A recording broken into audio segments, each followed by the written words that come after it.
Mandy-Summer Chapter 4. The summer holidays arrived at last. The days blended into one long impression of sun and hazy skies, sweet-smelling grass and summer showers staining the brown earth black. For Mandy, it was the happiest time she had ever known, and her every waking moment seemed filled with bird song and the ripple of the stream and the colors of her flowers.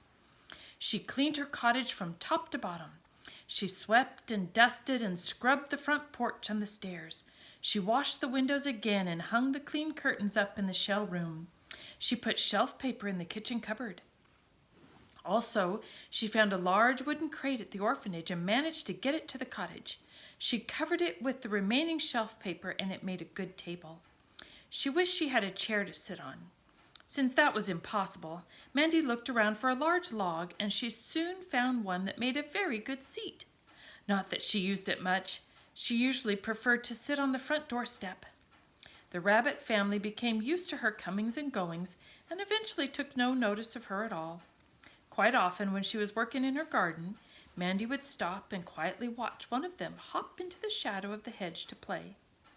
Chip was present almost every morning and seemed quite put out on the few occasions when she didn't bring him bread from the breakfast table. There were days when Mandy didn't bother to work on the house or the garden at all. She lay on her tummy in the grass and discovered that, even though her garden might appear to be totally still, the more she waited and watched and immobilized herself, the more she became aware that her garden was alive and moving in 100 different ways. It was a wondrous thing to discover an ant carrying something twice as large as itself, or a beetle moving slowly over the blades of green to an unknown destination. She watched the bees gathering nectar from her flowers and the small spiders scuttling in all directions. At such times, she forgot about her everyday world and was transported into the kingdom of all things small, where a butterfly seems like an overwhelmingly beautiful giant creature, where the smallest twig is a tree and a pebble a mountain.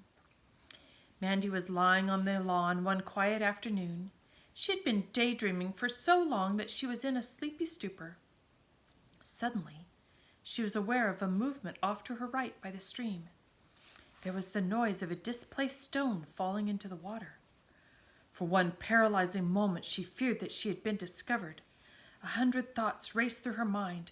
Who could it be? What should she say? Should she get up and run?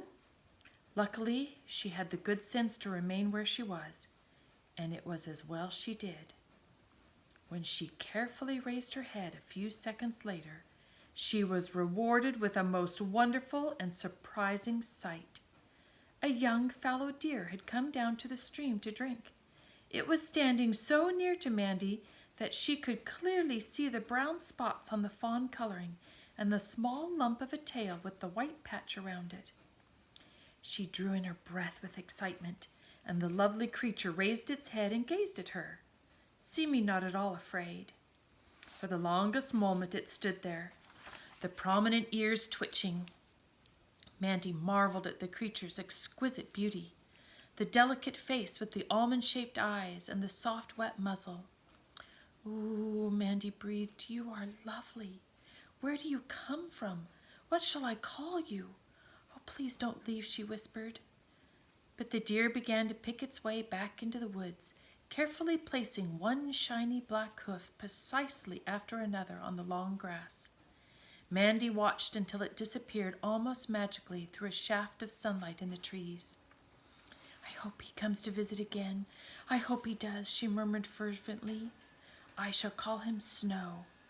That night she dreamed of the deer. Strangely, the animal was holding her. She cuddled close into the soft fur and touched and kissed it gently. In the morning, her pillow was wet with tears.